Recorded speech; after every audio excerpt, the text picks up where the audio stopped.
on UBC TV. Dear viewers, my name is Derek Mahanji and I'm a director at Crossroads Wellness Center Uganda. Crossroads Wellness Center Uganda has not necessarily a new initiative, but it is a community-based, though I will say an initiative located within Wakiso District, Kasangati Town Council within Gayaza, which was primarily established to expand the access to mental health and counseling services in a manner that we also want to bridge the gap away from the clinical walls and extend the services to the ordinary Ugandans, to the ordinary community people who may not necessarily have access to the specialized services, but actually do require the mental health support, do require the counseling services, do require the counseling needs, and do require this kind of education and awareness that there is a common enemy, but initially did not have the access. So Crossroads Wellness Center Uganda basically was established to work with community, because our model does integrate the fact that, or is aware that initially most of these services have been concentrated in urban settings.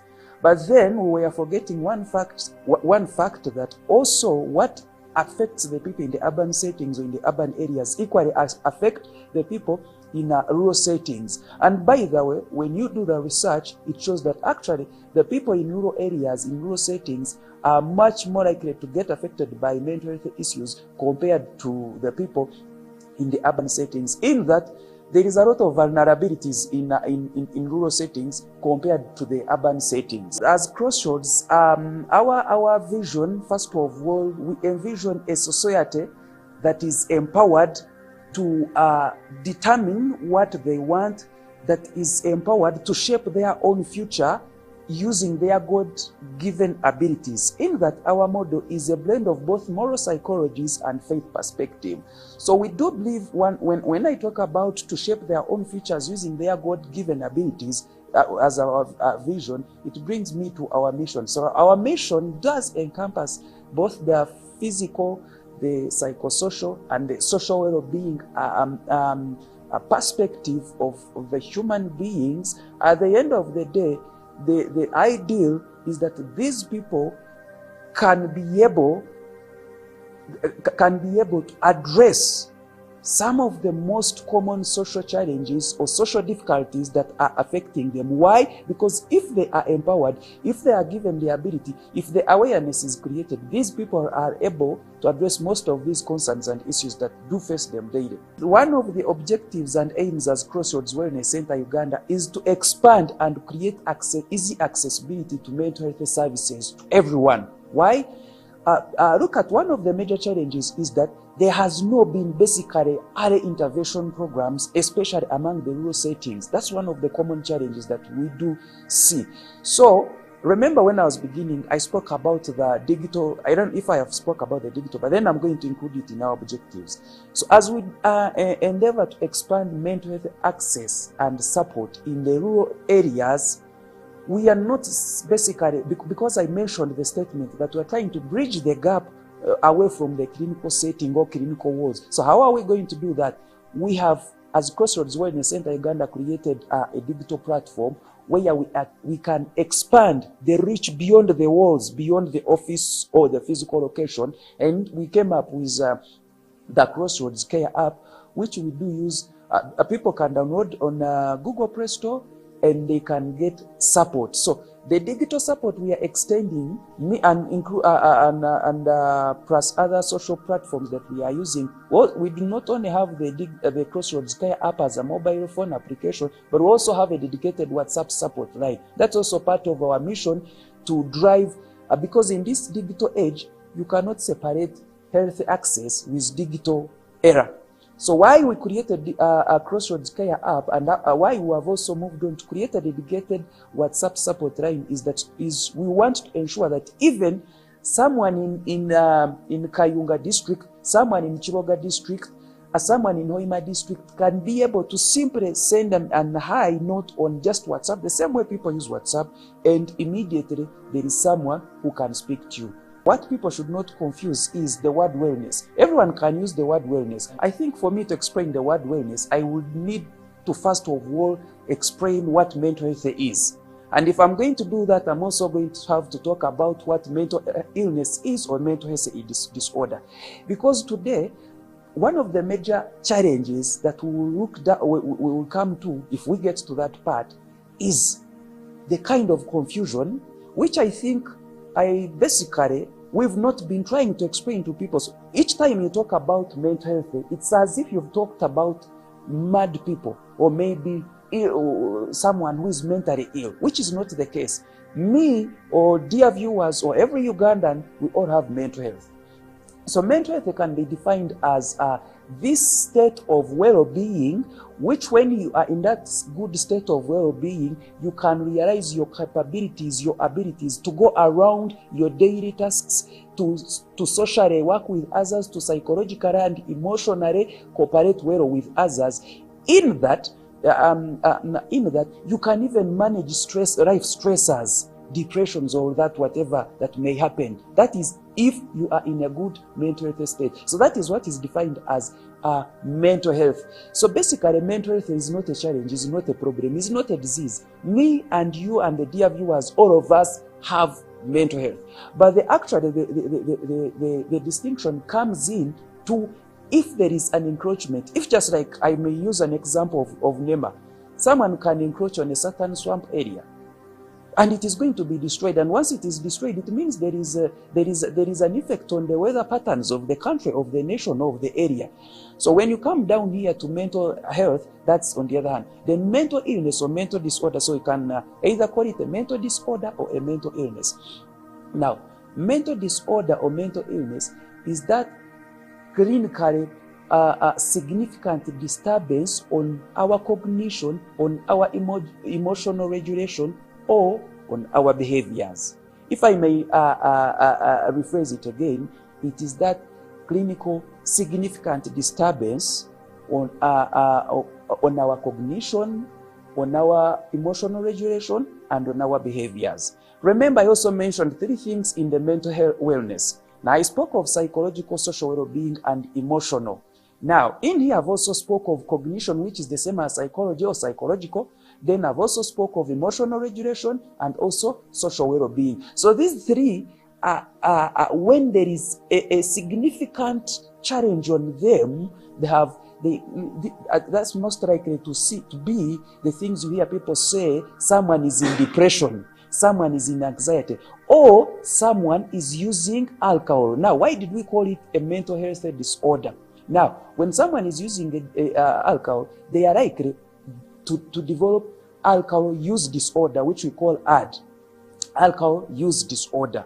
Now, when someone uses alcohol, when someone uses a lot of alcohol, they develop an alcohol use disorder, which is basically defined or is characterized by that moment whereby even when something or even when you know that you're drinking poses significant challenges on your social well-being, on your health, it poses adverse effects on your health, on your occupation, on your relations, but still you lack the social will inability, the ability to say no, to resist, to put control, to stop.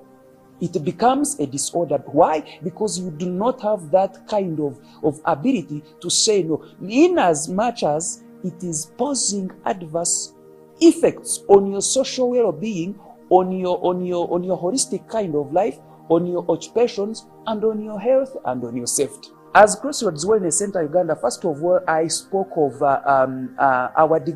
creating the digital support. In this digital era, you cannot separate access to mental health, to health, basic health, with digital support. So, as Crossroads Wellness Center Uganda, in addition to creating easy accessibility to counseling services and expanding mental health to the farthest person or the point in the societies, in the communities where maybe most of the organizations think that there is no a lot of business down there. For us who have also went on to defy the odds or move against all odds and create the access by the creation or the design of our Crossroads Care app.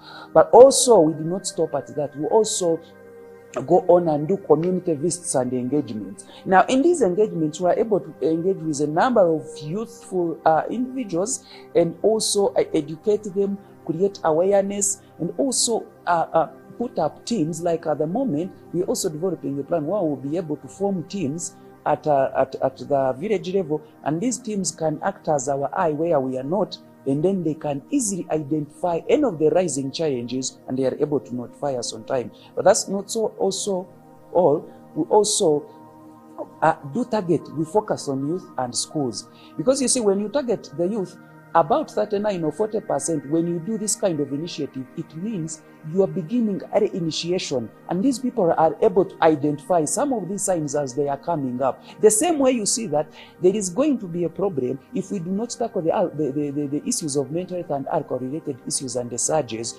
because at least what we know by data and research, it shows that there is a lot of early initiation. By 63%, when you do the research, 63% of the alcohol users or consumers, they began drinking before the age of 18.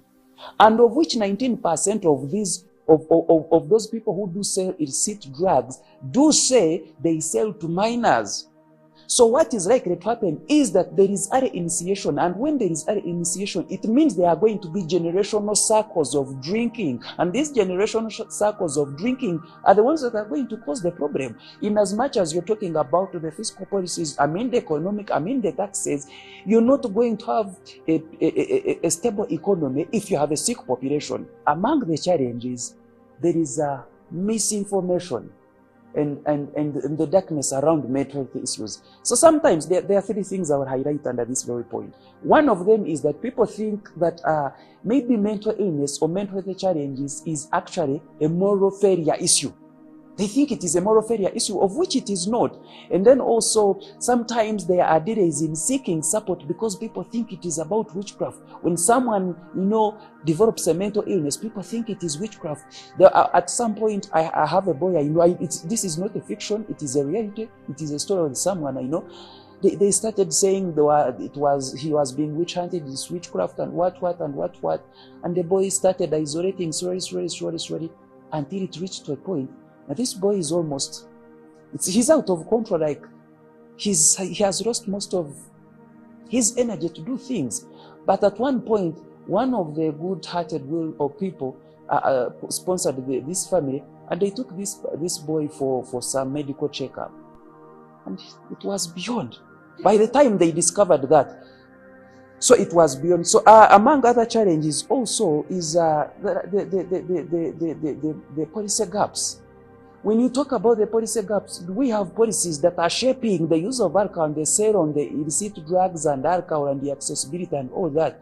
Then we also have the issue on the poverty. Now you see, poverty cuts across.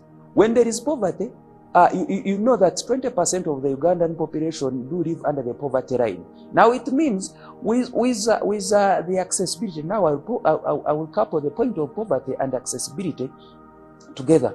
Then with accessibility, now it should come to the understanding of the citizens of the Republic of Uganda that up to 81% these illicit drugs sell cheaply compared to the equivalent to the legal ones. They sell cheaply up to 81%. Meaning that even a minor as 10 can access, because they go as low as cheap as 500. Tell me, in this open economy of Uganda, who cannot access or afford 500 to drink? So the poverty and the accessibility. Then we also have the issue of politics on the crucial matters. Politics on the crucial matters. The other time we saw in 2024 August House, when the alcohol control bill was tabled and lots of politics was played and the effort was frustrated. So you cannot start debating about something that is basically going to impact the generations or based on the fiscal things and the economy, and you're looking at how much you're going to get. Because if I can take you in those statistics, you're going to realize that actually the alcohol market base in Uganda stands at 15 trillion. And then yet, the URA or the revenues collected are maybe 1 trillion plus something.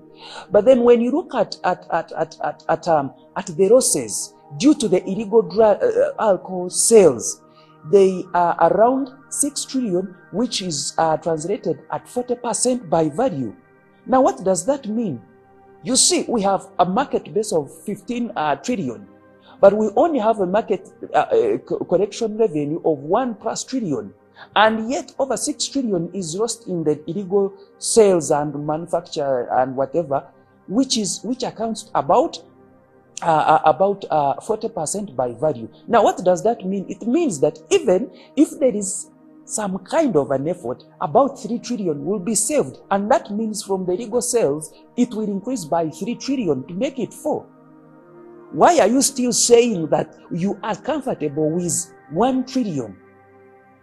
And it's the reason you're giving for not, signing this bill. I don't want people to confuse this and think that basically alcohol is the only leading cause. But actually, if you go to most of the rehabilitation centers, about 52%, even if you go to Utarika, about 52% of the admissions of the clients right now, not just necessarily Utarika, I'm using it because it is the only major specialized treatment center we have in Uganda. Now, and on top of that, with poor funding, when I go back to the challenges, so 52% of the client admissions are due to alcohol. In these rehabilitation centers, the 52% of the client admissions. Now, 68.2% of them are because of alcohol-related issues. So it means you'll get the 100% minus the 68.2. The remaining are other stressors or causes. But that's not to say that let's not implicate and say it is the only thing. But then it is the major leading cause of mental health illnesses or challenges in Uganda. To be honest, among our objectives and core service principles is we have service and humanity, faith and integrity, and we are putting ourselves beyond what we can get. You see, part of the challenges that I will talk about is that these people, in addition to poverty, they do not have the money even for transport and services that we do offer. But the few who can afford to pay, because we do not necessarily put money on top of the service we want to do. First of all, thank you have asked me that question. Let me first put this up. As Crossroads Wellness Center Uganda, we are not funded by any white money. We do not have any funder, not locally, not international. We use our own money or the little that those who can afford to pay are paying. So when they pay for the services we do offer, then we use part of that money to do the community services for free. We put service over everything. But remember, I've also said we use faith perspective. If all of us are going to keep asking the question of Infunira Muwa, now look at this. It is the reason, basically, I think it is why most of some of the private or even other, I don't know, but some of the institutions, maybe that does that. I think it is the reason why most of them are concentrated in towns rather than urban rural settings. Because in town, people know what they want. They can pay for the service. But up down in the rural settings, by the way, we have one of the challenges that whenever people come, they think that we are sponsored by the government. And I will use this opportunity to call on the government, please, support us, help us to do what we want to do. We've been doing it, but at some point we reach an even breaking point where we can't do it. So we call upon the government, please, and anyone who knows what exactly we are doing and what we'll be going through to come up and support us and help us. So I will tell you, we are being strained. Look at the government. It is only doing almost 1% or more so, or less than 1% of the funding into the mental health. So if the government itself is only doing 1% of funding into the mental health, then what of us as Crossroads Wellness Center Uganda who do not have any specific funding? So yeah, it's among the major challenges we are facing. We do not have enough resources. We want to ensure that we roll out our Crossroads Care app nationwide. One of the problems we have with it is that even on maintenance, sometimes it breaks down. Because the users may download it for free. Some of the features, most of the features in the app are for free. on the side of users or consumers, but not on the side of us. Because for us, we pay those platforms that host the app. For instance, the Agora, we pay.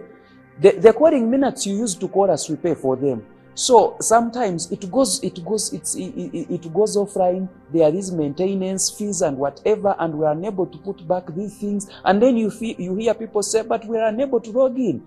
Not because we want it, but because we have nothing to do. So we want to ensure that we roll out this, but also we want to ensure that maybe we also roll out a toll-free number for people to always reach out and call. Then in addition, our future plans is that we intend to have at least, because it's one of the things I've been talking about and I've been asking and praying about that I can see. But for us, we envision to roll out at least regional hubs in the 4 regions. At least in Kampala, we have, in the central, we have one.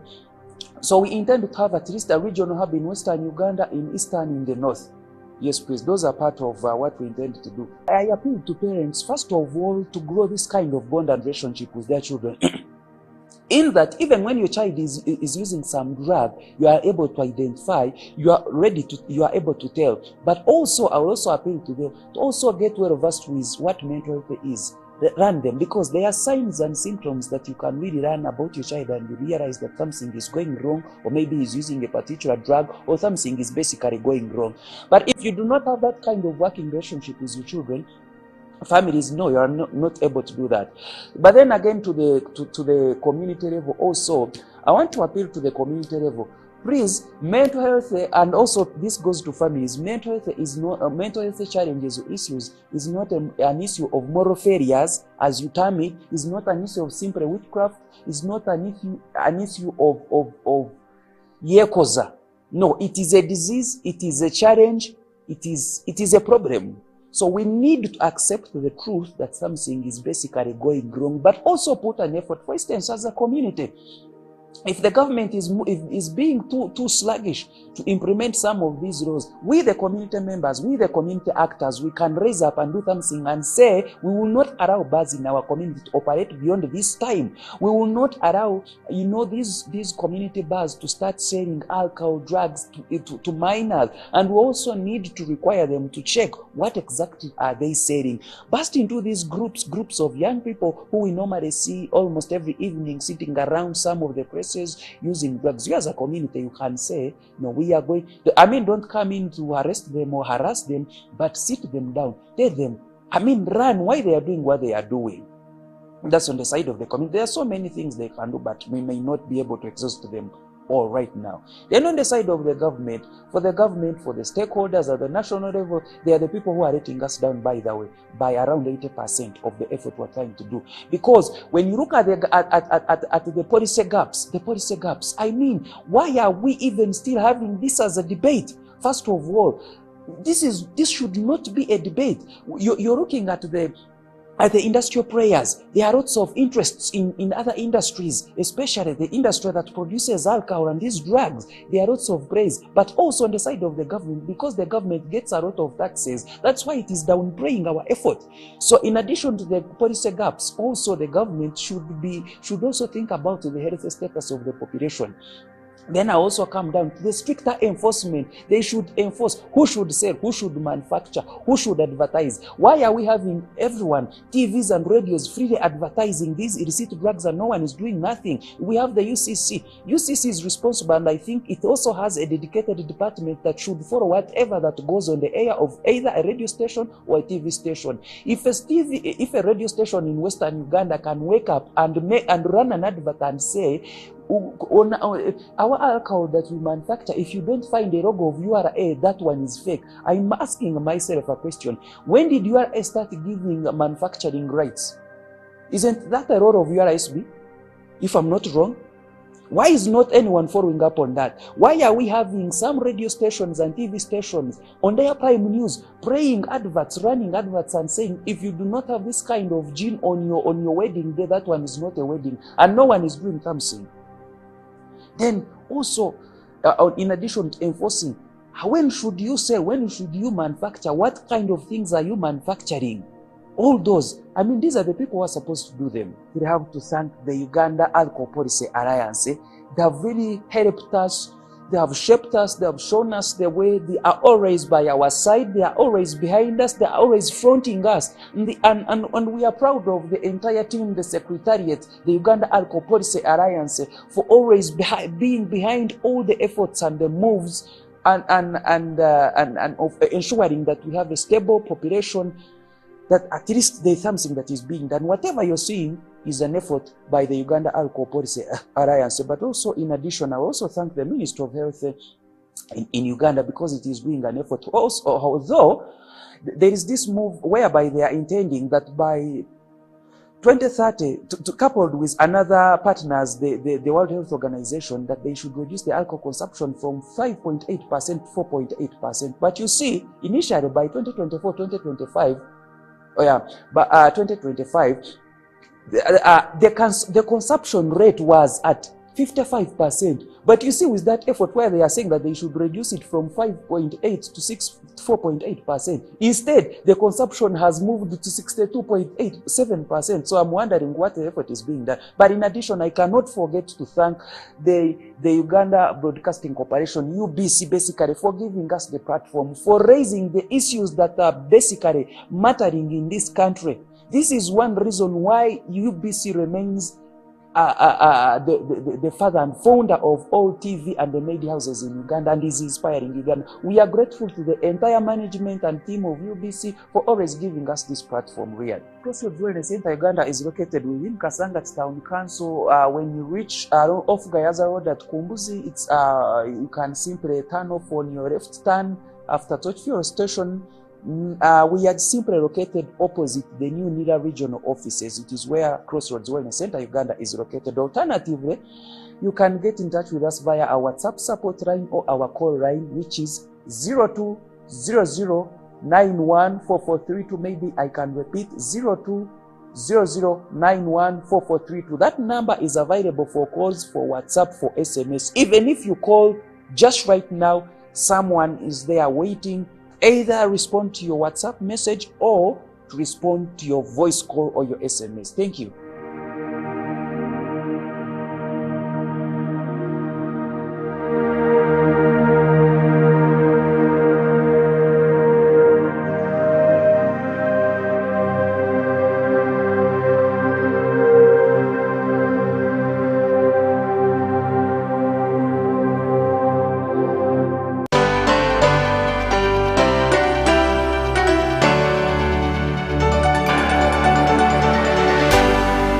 UBC, inspiring Uganda.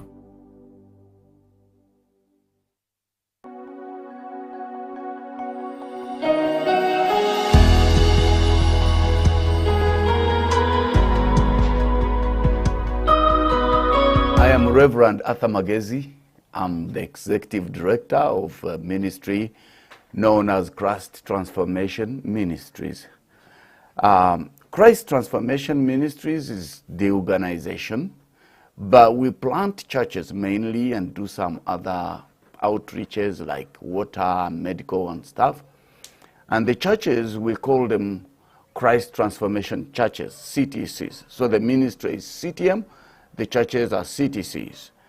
Our headquarters is in Kachiri, in a place called Bugwanya, just 2 kilometers off Hoima Road, along Kachiri Road. And here today, I am here to talk about spiritual warfare. Now, spiritual warfare is a subject that is very wide. Many people have talked about it, and it's going on. Now, why is spiritual warfare a big issue? Actually, I did some research on spiritual warfare during my doctoral studies. And why did I have to do that? Because it's a very big issue. We even have false teachers on this subject. And it's everywhere. Now, spiritual warfare is an issue that is affecting the globe. Every human being on earth is in some way or another affected by spiritual warfare. Human beings are spiritual. And therefore, there's spiritual warfare in all aspects of our lives. And so I will be talking about spiritual warfare as it affects an individual, as it affects the economy, as it affects marriage, as it affects family networks, tribes, and nations. So it will be a series of teachings on spiritual warfare, and I'll be covering almost every aspect of life. I have actually written a book on spiritual warfare, which I would like you to see. This book, I Am a Soldier, talks about spiritual warfare. And my dissertation is also on transformational evangelism, which is, again, spiritual warfare. And so stay with me on this channel, same time, and we'll be talking a lot more about it.